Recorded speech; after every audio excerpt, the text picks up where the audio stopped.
या मुंब्र्यामध्ये वावरत असताना जे काही मस्ती इथे जे चालू आहे, आमच्या स्थानिक लोकांना, हिंदू समाजाला जी काय भीती बसवण्याचा जो प्रयत्न चालू आहे ना, कधी धर्मांतरच्या नावाने, कधी लँड जिहादच्या नावाने, कधी लव जिहादच्या नावाने, तुम्ही एक लक्षात घ्या, जे जे काही जिहादी माझा आधी ते ऐकत असतील, ऐकतात माझं भाषण मस्जिदीमध्ये बसून पण ऐकतात, मला माहिती आहे, मुझे मालूम है तुम लोग छुप छुप के मेरा भाषण सुन रहे, फिर सुनो ध्यान से।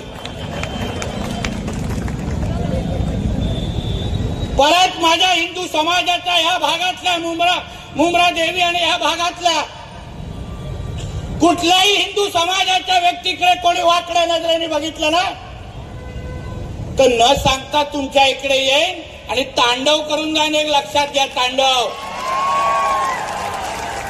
आम्ही आज जे मंत्रालयामध्ये बसलोय, या हिंदू समाजाच्या आशीर्वादामुळे बसलोय।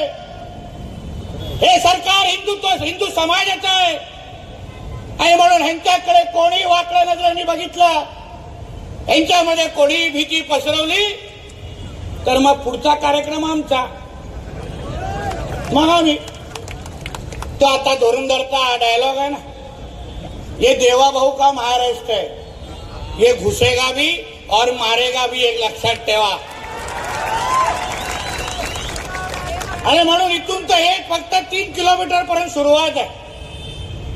माझ्या मुंब्रा देवीच्या प्रत्येक हिंदू समाजाला जे जे माझ्या भाषणात ऐकत तिकडे बसून असतील, त्यांना मला विश्वास द्यायचा आहे की तुम्ही कसली चिंता करू नका, तुम्ही एकटे नाही आहात। हे किती हिरवे साप वळवळले, हे ना ठेचण्याचे सगळे कार्यक्रम हे आमच्याकडे तयार आहेत, तुम्ही चिंता करू नका। तुम्हाला कोणी काही धमक्या देत असतील, कोणी वाकड्या नजरेने भागा देत असतील, फक्त आम्हाला सांगा। बघा, मी बोलत असताना बुलडोजर जातो, बघा, शुभ संकेत आहे, शुभ संकेत। फक्त रिवर्स मारून बुलडोजर मुंब्र्याला फिरवायचा आहे, बाकी काय नाही।